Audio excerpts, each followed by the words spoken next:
നമസ്കാരം. എക്സിറ്റ് പോളുകളെ വിലക്കെടുക്കാമെങ്കിൽ തീർച്ചയായും അടുത്ത ഭരണമാറ്റം തന്നെയാണ്. മൂന്നാം തുടർ ഭരണത്തിന് ശ്രമിച്ച പിണറായി സർക്കാരിന് വൻ തിരിച്ചടിയായി. എക്സിറ്റ് പോളുകൾ LDF കേന്ദ്രങ്ങളിൽ സൃഷ്ടിച്ച മ്ലാനത ചെറുതല്ല. സൈബർ പോരാളികൾ പതുക്കെ പുറകോട്ട് വലിഞ്ഞിരിക്കുകയാണ്. എല്ലാ എക്സിറ്റ് പോളുകളിലും തുടർഭരണം ഇല്ല എന്ന് തന്നെയാണ് പ്രഖ്യാപനം. UDF-ന് വ്യക്തമായ ഭൂരിപക്ഷത്തോടുകൂടി ഭരിക്കാൻ കഴിയും എന്നുള്ളതാണ് ഇതുവരെ നിലവിൽ വന്ന എല്ലാ എക്സിറ്റ് പോളുകളും പ്രഖ്യാപിക്കുന്നത്. നേരത്തെ UDF പ്രഖ്യാപിച്ചതുപോലെ 100 സീറ്റിന് മുകളിലൊന്നും UDF എത്തില്ല.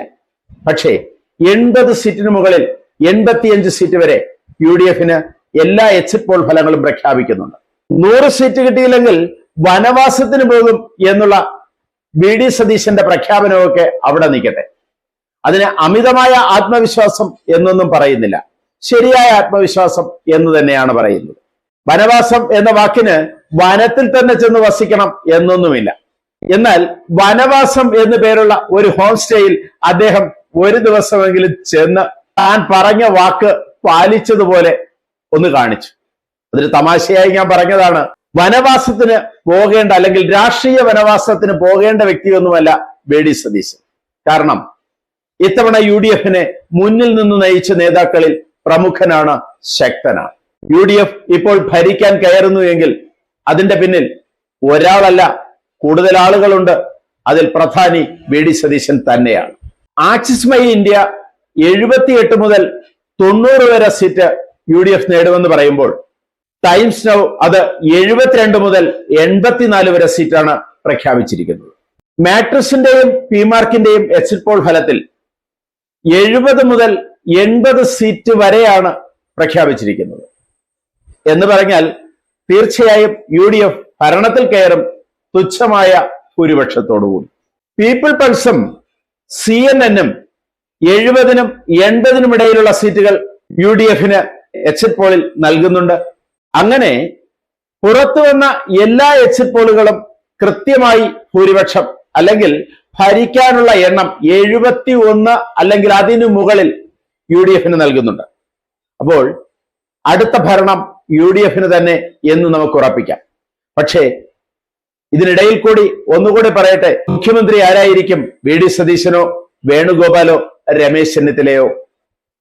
മൂവരും ഉടുപ്പ് തുന്നി വച്ചിട്ടുണ്ട്. ആര് ശരിയായി ഉടുപ്പണിഞ്ഞ് പുറത്തേക്ക് വരും എന്ന് നമുക്ക് കാത്തിരിക്കാം. ഈ സർവേകളെല്ലാം 39% വോട്ടാണ് LDF-ന് നൽകുന്നത്. കഴിഞ്ഞ പ്രാവശ്യത്തെക്കാൾ ഏകദേശം 4% കുറവ്. UDF-ന് നൽകുന്നത് 44%.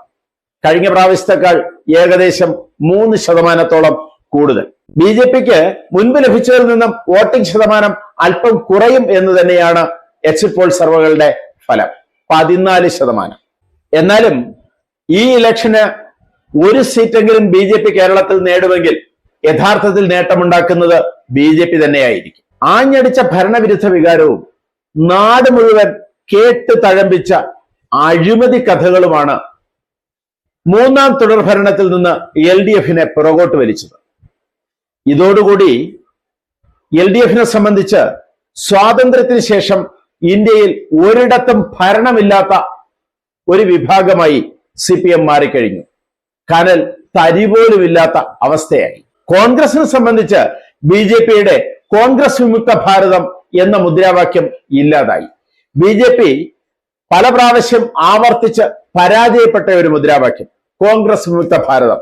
കേരളത്തിൽ അങ്ങനെ ഒരു മുദ്രാവാക്യത്തിന് എന്തായാലും തൽക്കാലം സാധ്യതയില്ല എന്ന് നേരത്തെ തിരിച്ചറിഞ്ഞവരാണ് ഇവിടുത്തെ ജനങ്ങൾ.